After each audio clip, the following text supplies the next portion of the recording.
mañana queremos presentarle una opción. Tiene que ver con un trabajo de investigación y tiene que ver también con parte de nuestra historia reciente.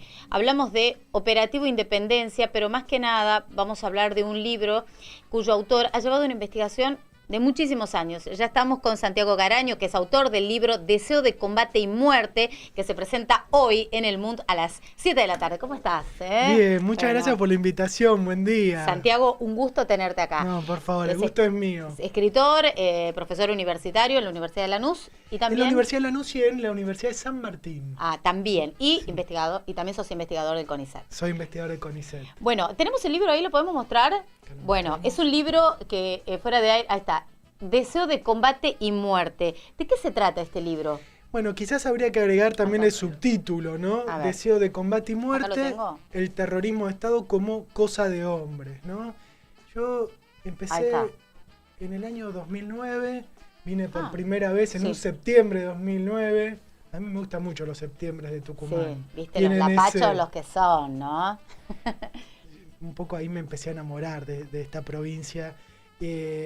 Y vine, en principio, a hacer entrevistas a ex soldados conscriptos. A mí me obsesionaba la conscripción, el servicio militar obligatorio, como una institución donde habían confluido los civiles y militares durante gran parte del siglo XX. Y ahí empecé a entrevistar soldados que habían participado del Operativo Independencia, que habían sido... El Operativo Independencia, recordemos, previo a lo que fue el último golpe militar en el país. Exacto, ¿no? El 9 de febrero de 1975, un poco más de un año antes del golpe de Estado, se inicia esta campaña militar donde por primera vez se aplica la desaparición forzada de personas y se inauguran los primeros centros clandestinos de detención, ¿no? La famosa escuelita de Famayá y otros tantos centros clandestinos acá en el sur tucumano y también en la ciudad de Tucumán. Y empecé entrevistando ex soldados, ¿no? Y fue una experiencia muy dura porque los conscriptos fueron... el ejército los mostraba como los hijos varones del pueblo que estaban librando la llamada lucha contra la subversión. Claro. Pero si uno se corría de ese discurso más de propaganda o de publicidad militar, ellos vivieron en carne propia el terrorismo de Estado. Muchos de ellos fueron víctimas. Tenemos 15 soldados conscriptos detenidos desaparecidos durante el operativo y 100 en todo el país, ¿no? Durante la última dictadura. Esto poco se conoce. Sí. Y fueron audiencia privilegiada del terrorismo de Estado. Entrevistarlos fue muy duro porque ellos, bueno, fueron testigos de hechos atroces, ¿no? Vieron cómo algunos compañeros suyos fueron secuestrados.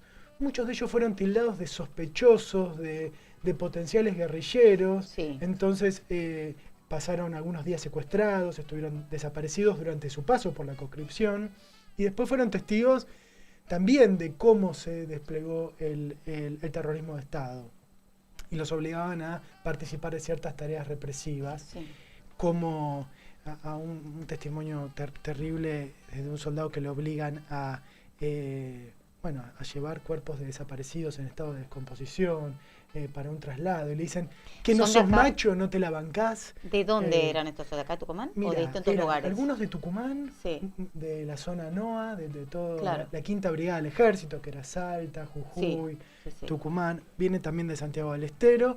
Y después se amplía y empiezan a pasar por Tucumán gran parte de los soldados conscriptos de todo el país. Y ahí yo empiezo por los soldados y luego me voy dando cuenta de la importancia que tuvo para el ejército Tucumán. No solo en términos de enviar soldados conscriptos, sino que ellos rotan a gran parte del personal militar por esta provincia, por el sur tucumano. Yo para este libro... Por el sur y por la ciudad. ¿No? Lo que yo pude encontrar y publico en este libro es algo de lo cual... ya se conocía porque estaba desde el juicio a las juntas en el 85, pero que todavía no había sido analizado por historiadores, por antropólogos, por sociólogos, que son las directivas y órdenes secretas del Operativo Independencia. Yo dedico un capítulo a reconstruir todo ese material documental donde se prueba que para el ejército Tucumán fue un campo de prueba. Un año antes del golpe de Estado, por Tucumán se rota gran parte del personal militar en actividad textualmente dicen las órdenes militares, para que adquieran experiencia de combate, experiencia represiva en la lo que doctrina. iba a ser el golpe de Estado después. Lo que después se iba a aplicar en todo el país, primero se ensaya acá, en el sur tucumano, como vos decías. Sí. Alejado de la opinión pública, alejado de las críticas que podía generar. Eso funciona como un campo de prueba, digo yo, de la represión ilegal. Un ensayo de lo que iba a ser. Vos tenés, Santiago, otro libro sobre el operativo Independencia. ¿Qué relación tienen con este? Bueno, acá estoy viendo la portada, me ha llamado la atención también la gráfica, este botín. ¿Viste? Discutimos mucho. Te hablo un poco de este libro, yo estoy muy contento porque, bueno, imagínense, 14, 15 años de investigación, poder plasmarlo en un libro. Hermoso. Y el libro lo saca Fondo de Cultura, por lo cual... Bueno, vos decías el sur, acá nombrás Santa Lucía. Claro, yo voy reconstruyendo todo ese esquema represivo en el cual una de las cuestiones fundamentales fue este esquema de rotación de personal. Claro. Bueno, yo siempre digo, por un lado, este libro compila mis investigaciones y el libro que sacó EDUNT el año pasado, la editorial de la Universidad Nacional de Tucumán, es un libro colectivo, no es mío, somos casi 40 autores, mitad mujeres, mitad varones, un poquito más de proporción de mujeres, y lo que reconstruye es desde el cierre de los ingenios hasta el juicio del operativo en 2016-2017. Entonces se reconstruye, yo digo que es un libro sobre la historia reciente de Tucumán. Exacto. Estamos muy contentos, pues se acaba de agotar la primera edición del libro de Tucumán, del libro de EDUNT. Eso está vinculado con esto de la gente de involucrarse más, ¿no? Por ahí yo cuando hablo con mis hijos del tema de nuestra historia reciente, me dice, mamá, pero esto a mí no me enseñaron en la escuela. Y digo, a mí tampoco. Nosotros teníamos como una idea con Ana Concha, que es una profesora de la Universidad Nacional de Tucumán, con quien compilamos el libro del Operativo Independencia, era que pudiera llegar a todas las escuelas, a todas las escuelas primarias y secundarias. Quizás primarias con un mayor apoyo, porque el libro es muy duro. Por ejemplo, el libro reconstruye a partir de artículos escritos por antropólogos forenses o antropólogos o arqueólogos. Por ejemplo, ya con el hallazgo de... Claro, cómo se documentó los crímenes cometidos y la desaparición de personas en el Pozo de Vargas. Claro, exacto. Y ellos van documentando cómo fue ese trabajo de hallazgo del Pozo de Vargas, cómo fue el trabajo forense en relación a encontrar que, por ejemplo, al Pozo de Vargas se tiraban personas vivas, ¿no? Entonces, el libro del Operativo Independencia es un gran libro colectivo donde participan desde investigadores de CONICET y profesores de la universidad hasta periodistas, hasta activistas. Es un libro plural. ¿Me decís que está agotado? Quedan los últimos en EDUNT y seguramente haremos una nueva tirada porque queremos que el libro siga difundiéndose porque, bueno, no sé, es muy difícil luchar contra la impunidad. ¿Dónde se lo consigue la gente que nos está escuchando? Estamos con Santiago Garaño, que viene a presentar Deseo de Combate y Muerte, pero también nos está hablando de este proyecto colectivo, de este libro de Operativo Independencia. Por ejemplo, la gente nos está escuchando y nos dice, a ver, yo quiero este libro, quiero el Operativo Independencia y quiero Deseo de Combate y Muerte. ¿Dónde puede adquirirlo? Bueno, gracias por el chivo, digamos. No, por favor. Por favor. No, los invitamos. Deseo de Combate y Muerte, como lo sacó Fondo de Cultura, que es una gran editorial argentina, está en todas las librerías. Por ejemplo, en la librería del Griego está, en la librería de la Facultad de Filosofía y Letras también. Ahí estoy seguro que está. Está muy bien distribuido, o sea que este libro se consigue. Y el libro del operativo está, por ahora, lo pueden buscar en la librería de la Universidad Nacional de Tucumán, en EDUNT, que la dirección después... Bueno, después ya igual va a quedar esta entrevista en una nota en el Tucumano y vamos a tener mayores detalles. Santiago, bueno, vos has llevado adelante un trabajo de investigación de muchísimos años, te interpela y mucho esta historia reciente nuestra. ¿Qué te genera, por ejemplo, que la candidata a vicepresidente de Javier Milei, Victoria Villarruel, reivindique la dictadura y una persona pública, digamos, de esta exposición que tenga la posibilidad de llegar al Poder Ejecutivo? La verdad que me da mucho miedo. Me da mucho miedo porque, bueno, creíamos que había un consenso democrático en torno a el nunca más, en torno a que lo que había pasado en nuestro país era terrorismo de Estado.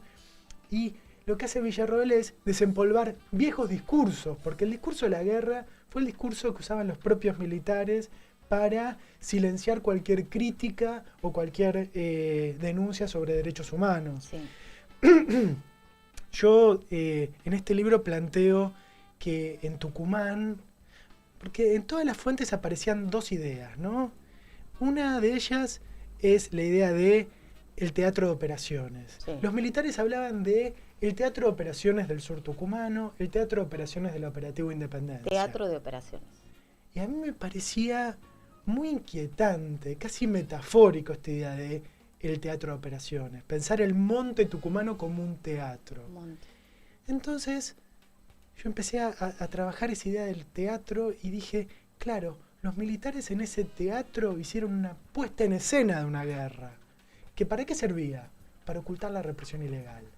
Ellos mostraban los combates, las escaramuzas, la lucha contra la subversión en Tucumán, pero en el fondo eso servía como una puesta en escena para, tras bambalinas, ejecutar la desaparición forzada de personas, los centros clandestinos. Claro, claro. Mostrar y ocultar. Ese fue el juego del terrorismo de Estado. ¿Y vos ves una relación también con...? Entonces ellos hablaban ellos hacían una puesta en escena de una guerra que les servía para sentirse que eran caballeros, librando una guerra santa, esta idea de la cosa de hombres. Nosotros éramos valientes, los verdaderos hombres que luchamos por la patria, pero en realidad lo que estaban ejecutando era la represión ilegal más cruel y más violenta, ¿no? Yo en el libro planteo testimonios terribles sobre cómo era la vida al interior de los centros clandestinos de detención. Nosotros acá en Tucumán contamos con testimonios claves de 2 gendarmes que rompen el pacto de silencio, Omar Torres y Antonio Cruz, y ellos cuentan con lujo de detalle qué pasó en la escuelita y en la compañía de Arsenales. Estremecedor, ¿no? Y ellos justamente cuentan cómo la patota o la tropa militar se dividía entre los más machos, los más guerreros, que hacían las tareas de tortura, del trato directo con los detenidos desaparecidos, y el resto, quizás los que no se animaban o que eran mucho menos, estaban menos consustanciados con ese deseo de venganza, se ocupaban de otras tareas como cocinar, buscar leña y demás, o custodiar. Entonces, a mí, vuelvo a la pregunta tuya, no es que me fui. No, está bien. Ellos, este discurso de una guerra es un largo discurso que enfatizaron los militares y que les sirvió para ocultar la modalidad represiva que se ejecutó acá en Tucumán, que fue la desaparición forzada de personas. Hoy por hoy vemos eso, hablamos de secuestro, hablamos de torturas, violaciones, el robo de niños, hablamos de muerte, o como vos decías, gente que fue tirada viva en el Pozo de Vargas. La verdad que en estos tiempos, a pesar de que es una historia reciente, no deja de estremecer, decir esto, ¿cómo pasó? Porque yo creo que ellos, por eso el título del libro, ¿no? Deseo de combate y muerte. En realidad, yo te decía, la idea del teatro de operaciones fue como esos indicios que te llevan a pensar cómo se hizo una puesta en escena de una guerra. Y lo otro fue una expresión que repetían permanentemente los militares, de yo quería ir a Tucumán, yo deseaba ir a Tucumán. Yo dije, ¿qué es esto del deseo? Y era el deseo de venganza. Ellos querían venir acá a ejecutar una especie de venganza grupal contra todos los opositores políticos que eran tildados de subversivos, de guerrilleros, de terroristas. Y lo que uno lee es testimonios. Hubo algunos pocos militares. Yo esto quiero enfatizar al público, ¿no?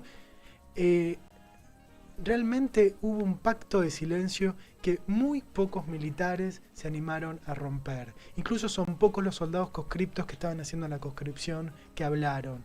Tenemos 2 gendarmes, Torres y Cruz, algunos pocos soldados, como el ex soldado Jerez, el soldado Juárez, que declararon en algunos juicios de lesa humanidad acá en la provincia de Tucumán. Sus relatos son terribles, son espantosos. Están acá. Están acá, sí. Pero el grueso de los militares mantuvieron el pacto de silencio. Solo tuvimos algunos pocos militares democráticos que contaron por ejemplo, cómo se ejecutaba, por ejemplo, la represión contra algunas mujeres absolutamente indefensas, desarmadas, que eran matadas a palos, pisoteadas.